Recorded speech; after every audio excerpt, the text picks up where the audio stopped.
Zaburi 32 iravuga ngo hahirwa uwababariwe ibicumuro bye, ibyaha bye bigatwikirwa. Hahirwa umuntu w'Iteka atabaraho gukiranirwa, umutima we ntubemo iki ubuki. Paulo ngo yandikira Biroma ibice 4 umurongo wa 7 aravuga ngo hahirwa abababarirwa ibicumuro byabo kandi ibyaha byabo bigatwikirwa. Hahirwa umuntu w'Iteka atabaraho icyaha. Umuntu ashobora kuba akomeye. Byahishuriwe Yohana 14:13. Numva ijwi rivugira mu ijuru rimbwira riti, andika uti, uhereye none hahirwa abapfa bapfira mu mwami wacu. Umwuka nawe aravuga yeruye ati ye, ngo baruhuke imihati yabo, kuko imirimo yabo ijyanye nabo ibakurikiye. Muvuge cyane ngo amen. Bantu muri hano ndashaka kuvuga ku bintu bibiri. Icya mbere ndavuga kubabarirwa ibicumuro, ibyaha bigatwikirwa. Icya kabiri ndavuga ku bintu bizaduherekeza. Ibyo bintu ngiye kuvuga mu minota mike, ubundi twiyumvira indirimbo z'abaririmbyi tuze kugira igihe cyo kwitahira. Ibi bintu ni bibiri. Icya mbere ni ukubabarirwa ibicumuro, ibyaha byo bikagira gute? Bigatwikirwa. Yego, niza ku gasharuperate. Hano hari ibintu byitwa ibicumuro, byo birababarirwa bikurweho. Ariko hano hari n'ibintu byitwa ibyaha, byo ntago biri bukurwe ahubwo barabitwikira, ku buryo uzajya acaha azajya agira ngo hano nta byaha bihari. N'uzajya hasura wese azajya abona hatukura ari akantu kavanze umweru n'umutuku nyine. Ariko imbere muri ko harimo ikintu cyitwa ibyaha birunzemo. Ariko hatwikirijweho imbabazi zishobora gutwikira iki? Ibyaha. Iri jambo muryumve. Izi mbabazi uyu mwanditsi aravuze ngo uyu muntu wababariwe ibicumuro bye, ibicumuro byo byaragiye, ariko ibyaha ntaho byagiye, ahubwo haje imbabazi zirabitwikira. Mvuge gato kuri izi mbabazi. Izi mbabazi zibonerwa muri Kristo Yesu, zibonerwa mu maraso yamennye, kandi izi mbabazi zitwikira ibyaha. Iteka zibitwikira iyo uwabyihannye atari kubisubiramo. Noneho ibi byaha byatwikiririwe hano ni ibyaha byanjye. Iyo nkoze ibindi, za mbabazi nari nihishe munsi zimvaho. Iyo zimvuyeho ntago hagaragara ibyo nakoze uku kwezi, ahubwo bigaragarana n'ibyanjye byari byaratwikiriwe. Mwari mubizi? Ibyaha byanjye nakoze byose, amaraso ya Yesu yaraje arabitwikira. Imuvuge cyane ngo amen. Amaraso ya Yesu abitwikiriye antegeka kutongera gukora ibyaha. Bityo iyo nkoze ibyaha, amaraso ya Yesu yaratwikiriye ibyo nababariwe, arongera akamvaho, bikongera bigashinyika.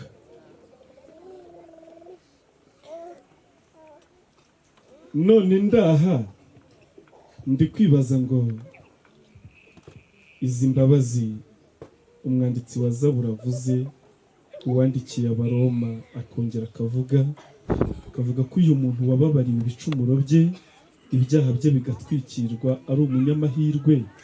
Iyo akomeje gukina n'ibyaha, mutekereza ko atageraho imbabazi zikamukurwaho? Ijambo rya kabiri ni iyerekwa Yohana yagize, kandi ubwo ndasoje. Yohana ari mu iyerekwa yabonye umubare w'abantu ngo batabasha kubarika, ngo bari benshi ku buryo abari mu ijuru bose bagira amatsiko, ngo baravuga ngo ariko bariya ni bandi kandi bavuye, ngo barabwirwa ngo nabameseye ibishura byabo, kugira ngo berezwe kwitegura kwegera kandi bavanwaho bari bari binjizwe ahandi. Haleluya, amen. ngo bari bateye amatsiko bafite ubwiza, ijuru ryose ryareteshejwe no kubareba kubw'ubwiza bari bafite, ngo kandi abona bose babanza gupfa. Noneho arimo abona ibyo, ngo yumva ijwi rivugira mu ijuru rivuga ngo andika uti uhereye none abantu barapfa ari benshi, ariko abahirwa muri bariya bapfa ni abantu bapfa bapfiriye mu mwami wabo. Ngo nyumva iryo jwi n'umwuka araza avuga yeruye, avuga cyane ngo yego nibapfe, ba Nisago nibapfe, ba Karori nibapfe, ba Rudomoro nibapfe, ba Karekezi nibapfe, barangiza baruhuka imirimo n'imihati yabo, ubundi imirimo yabo bajya inyuma baherekeza. Ndimo nsoma aya magambo natekereje ibintu bibabaje. Sinzi nimba navuga ngo birashekeje, sinzi nimba navuga ngo biragayitse. Yemwe babyeyi bitagwa, mwari muzi ko nidupfa filime y'ubuzima twanyuzemo izatujya inyuma yose uko yakabaye? Mwari mubizi? Mwari muzi ko nidupfa iki kintu cyitwa urupfu, aya magambo dukunda kuyavuga twagiye gushyingura, avuga ngo hahirwa abapfa bapfira mu mwami, kandi utemera gupfa ku byaha azapfa byiteka. Abapfuye ku byaha nta rupfu rwa kabiri turindiriye, ariko batemera gupfa ku byaha bafite ingorane ku rupfu rubarindiriye. Ndi gusoma aya magambo nibajije abantu tubana b'abasirimu rwose bajijutse, mpita ntekereza umunsi bapfuye ibintu bizabajya inyuma. Mbitekereza nabonaga bamwe bazaba bashorewe n'inzoga, abandi bashorewe n'ibyo bibye, abandi bashorewe n'indaya basambanye, abandi bashorewe n'urumogi banyweye. Natekereje ibintu bizaherekeza. Yohana aravuga ngo narebye mbona abantu bahirwa ari abapfa bapfira mu mwami, ngo baruhuke imiruho, ubundi imirimo yabo ijyane nabo ibaherekeje. Aba bantu ni babiri, bamwe baraherekezwa n'imirimo myiza, abandi baraherekezwa n'imirimo mibi. Nimundebe namwe, nimundebe. Ndamutse mpfuye, inyuma yanjye, hafi yanjye hakaba hari igipfunyika cy'urumogi nazaga kubwiriza wenda nywa. Hirya yacyo akaba hari indaya, hirya yacyo hakaba hari umupfumu mperutseho, hirya yacyo hakaba hari urwagwa, hirya yacyo hakaba hari imitsingi. Namwe nimumurebe pastori wapfuye, ariko imirimo imuherekeje imujyana Gehinomu. Nimurebe umuririmbyi wo kuri uyu musozi wapfuye, tukanamuherekeza turirimba heza mu ijuru, ariko mu ijuru baza aho yerekeje ko ari hariya hasi, bitewe n'iki? N'imirimo imuherekeje. Ndi gusoza ndimo ndibaza ngo ni ibiki biza kuduherekeza? Baririmbyi bene data, muraririmba rwose. Mu bintu bizaduherekeza ntabwo harimo amajwi, harimo umutima w'uwaririmbye iryo jwi. Mu bintu biri buduherekeze ntabwo harimo kwizihirwa. Munatandukanye guhimbaza no kwizihirwa, sibyo? Animation na kera na kare zarakorwaga, ariko igitandukaniro cyaryo cy'ibyacu n'ibyabo nuko ibyacu ari uguhimbaza Imana. Haleluya. Kandi banza guhimbarizwa mu mutima, ingingo z'imibiri zacu zikinyeganyeza kugira ngo irusheho kwishima. Haleluya, haleluya, amen. Noneho nimundebera umuririmbyi wapfuye adaherekejwe n'imirimo myiza, buriya ntawamenya nimba niba cyangwa ntiba. Ariko muri uwo munsi wo gupfa, uko intoki nazimanuriye mu mufuka gutya rwose zitarongera kwegerana, kuriya bazishyiramo bayazamura, niko zizaba zimeze uwo murimo undi inyuma. Nagiye nitangaho urugero ngo hatagira uvuga ngo namurebye nabi. Buriya ari ibintu bibaho inahangaha, ujya utekereza ko uko umuntu atigisa umwumba atawurandura neza bizaba bimeze nka kurya bafata video. Ibi bintu ndimo mvuga, abazareba kuri YouTube mu minsi iri imbere muzabibona, uyu muhungu azaba yabishyizeho. Muratekereza ko ibintu ndi kwigira ibi mbahagaze imbere ejo bundi bazabibona kuri YouTube? ni nako kurya umuntu aca igitoki mu rutoki kuri ekara y'Imana bizagaragara. Ubu bizagaragara ku mataci yanyu. Mutekereza ko bari abahungu nagiye hirya hariya no mu tubari ninjiyemo. Burya dusoje iteraniro nanyarutse njya kureba. Sangamo abahungu batangiye urwagwa saa 6 z'amanywa. Saa 6 kuri ririya zuba n'ukuri. Atagarika ngo bubanze bwije. Ninjiyemo si wambonye wa mugabo. Ntago wambonye. Burya ninjiyemo nagiye nkwinjiramo nkareba. Nshuti zanjye bene data, mujya mutekereza ko Yohana yavuze ngo baruhuke imiruho n'imihati yabo, ubundi imirimo yabo ijyane n'abibakurikiye? Ndashaka ko dusengera ibintu bibiri. Ndashaka kubabarirwa, ndashaka gutwikiriza ibyaha, ndashaka ko dukora imirimo myiza izaduherekeza. Bene data, nimubone twaje twikoreye imiceri, umubone twaje twikoreye ibitenge, umutekereze yuko natwe tutabyambara. Ntabwo twamaze kuberwa, ntabwo twamaze gukwirwa, ariko ntabwo tuzakora twasaguye. Oya, ntabwo twamaze kurangiza ibibazo ngo tubone gusagura amafaranga tuyazane. Oya, gukora ni none kandi tugifite uburyo. Mbatangarize ko nta umenya umunsi azagendera. Wabona imirimo wakoze irangirana na none, iri joro ukaba uri businzire, mu gitondo cy'umuzuko wakandukana iki? Yohana aravuga ngo nitegereje mbona abantu bose barapfa, ariko mbona abantu bapfana amahirwe, ari abapfa bapfiriye mu mwami wabo. Umwuka akavuga yeruye ngo abo nibasinzire baruhuke imiruho n'imihati, ubundi imirimo ijyane nabo. Ndasoje, ariko sinshaka ko hari umuntu wazaherekezwa n'ubupfumu. Barambwiye ngo hari n'abantu baroga. Akamuroga pe agapfa.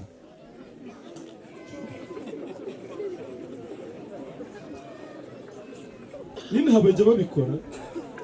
Akamuroga, akamuha ibintu abizi neza ko ibyo amuhaye byica, kandi yabigambiriye ngo ndamuroze apfe bazamuhambe. Nini habajya babikora? Akabitinyuka akamufata akawutanga. Reka mbabwire ikintu gitangaje kandi giteye ubwoba. Karya kantu yabukuyemo mu ijuru bagafashe video, ibiganza byakozemo bibukuramo, ijuru rifite video. Kurya yabusize byaba ku munwa cyangwa ku kintu cyangwa ku burunga, birya bintu ijuru rifite video. Noneho Yohana bibona ngo yabonaga abantu bamwe bashorewe n'utwabya tw'amarozi, abandi bashorewe n'ibyuma bateye abantu, abandi bashorewe n'indaya bahembye amafaranga. Mbega yabonaga ari ishani y'abantu benshi, ariko akabona ibibaherekeje bitandukanye. Reka dusenge. Hahirwa abantu bapfa bapfira mu mwami wabo, kandi abantu bari mu mwami nibo abandi bamaze kubabarirwa ibicumuro n'ibyaha byabo. Ese urimo? Mubyeyi, urimo? Uyu munsi wenda umuntu uri buhirwe araza kubona mu mpano twabageneye, ariko iyi mpano nubwo yaba ari ikobo yizacika. Ibi byo kurya niyo byaba toni bizarangira.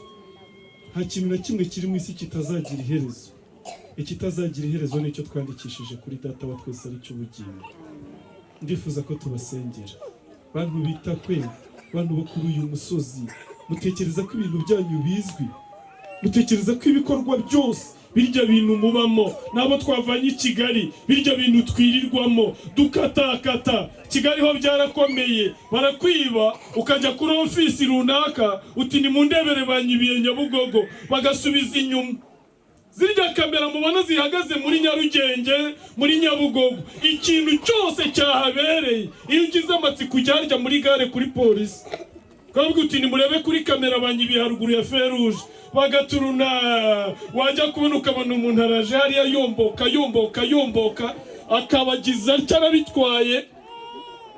Uri kuri kamera ati mucungu uyu muntu, bareba bakabona yakasedo bandi bati nimwohereze y'imodoka, bareba bakabona yahise akata haruguru azamuka kuri gereza akata muri Mateus. Wajya kumva baragucakiye utese ngize bati Nyabugogo uhibiye umuntu.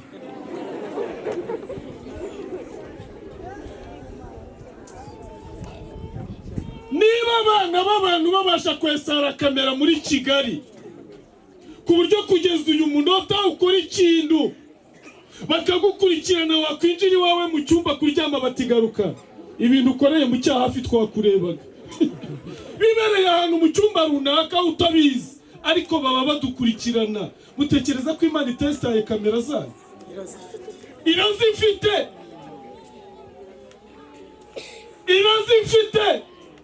Nimundebe cyane, imwe twazaniye ubutumwa. Mutekereza ko Imana idafite kamera zayo kuri uyu musozi? Tekereza mukecuru ugize ingorane ntiwihane ibyaha, kamera y'Imana ikazakwerekana uroga, kamera y'Imana ikazakwerekana usambana, kabana n'umugabo imyaka 30 atabizi kuri indaya, kamera y'Imana ikazabyerekana, kandi icyo gihe izabibyereka isi yose, ntabwo izabyereka umuntu umwe. Reka mbabwire ibi, ziriya biriya byose mubamo, Pawulo yaranditse avuga ibintu bigiye bitandukanye, hazamo kandi n'imirimo ya kamere. Haravuga ngo niyi ni ugusinda, ni ugusambana, ni ukubeshya, ni ukuroga, ni ugutukana, ni inzangano. Uzi ko abantu banga kamwanga neza. Hari umwe wigeze kuvuga ngo ndakwanga n'inzoka yanjye y'umuntu irabizi. Utekereza ubwo ngo ruva inyuma rukagera no ku nzoka, izate niyahari.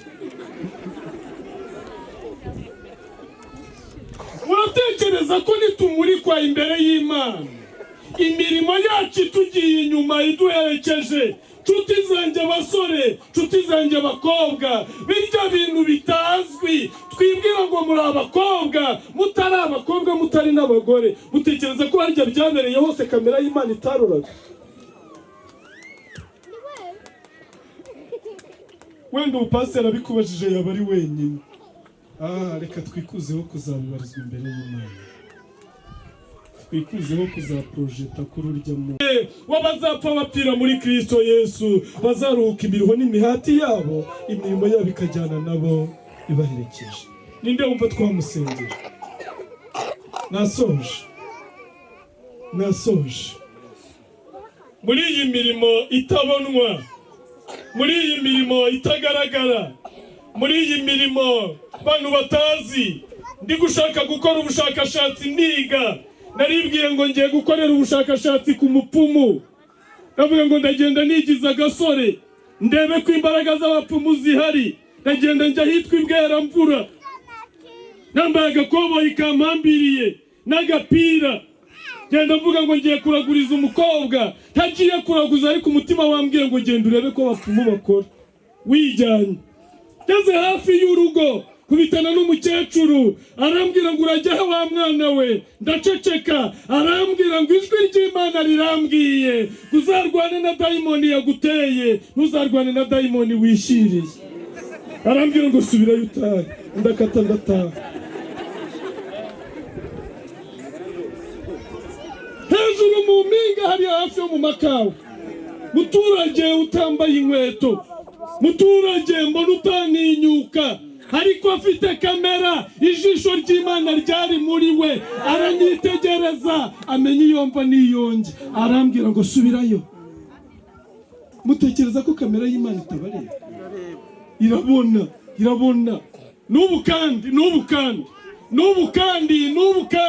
N'ubu yabona. Uretse n'ubu kamera y'Imana yabona.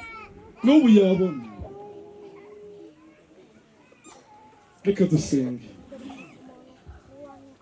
Ninde wumva twamusengera kugira ngo akurweho urubanza? Urakoze rata, Yesu aguhe umugisha.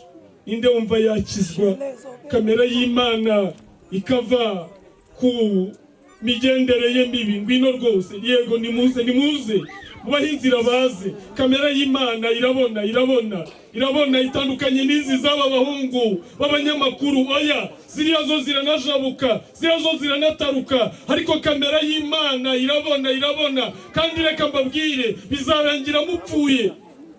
Mwese uko muri aha bizarangira mupfuye. Mwebweho ndabona murusatira. Mu minsi yashize wari ufite umusatsi mwiza w'umukara, none na mucyo usigaranye n'umweru. Biravuze ngo urimo urapfa.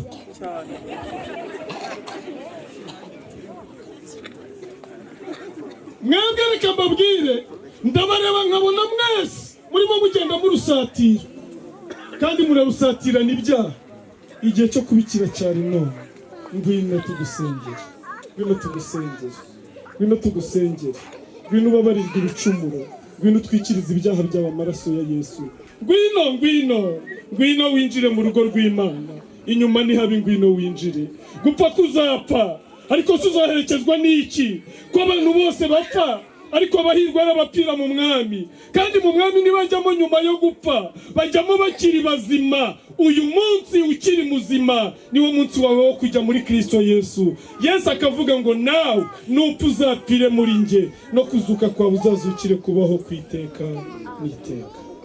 Turasoje mushumba w'iri torero wa paruwasi, muze mudufashe gusenga Imana ku bw'aba bene data, ari abato ari abakuze bapfukamye. Amahirwe n'abapfa bapfiriye mu mwami. Umwuka akavuga yeruye ngo baruhuke imiruho n'imihati, umwuka akavuga yeruye ngo baruhuke imiruho n'imihati. Murakoze kwigira inama, murakoze guhunga n'inone. Mutazi mumaze gukizwa Kristo yabashyiriraho. Nimuze mwakire Yesu mu mwami n'umukiza w'ubugingo, nimuze mubaranwe n'abera bazahabwa ubugingo buhoraho. Nimuze.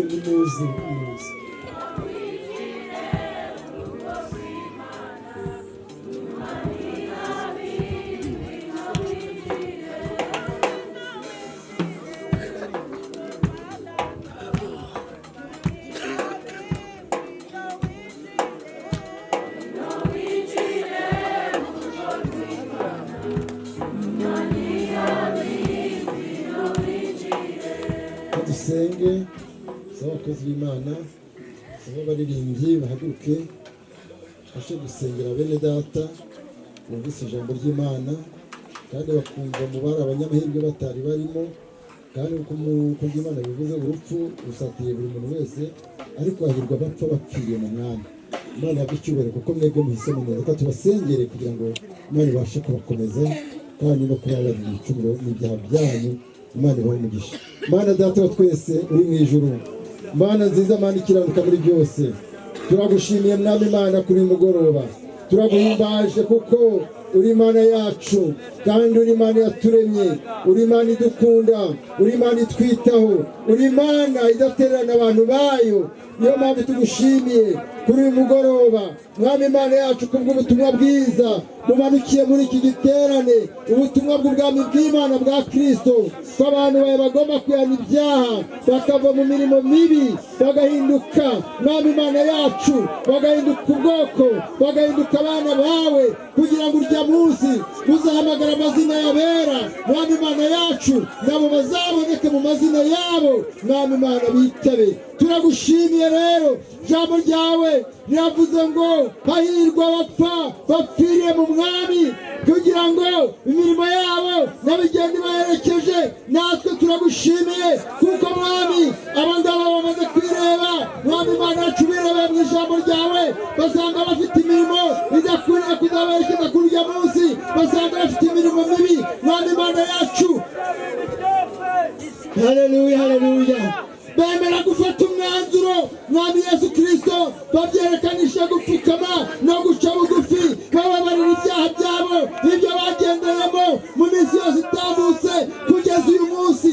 Mwami Yesu Kristo, bababarire kandi numara kubababarira bandike mwami mu gitabo cy'ubugingo, basibure mu gitabo cy'ikibi mwami cyabajyanaga kurimbuka.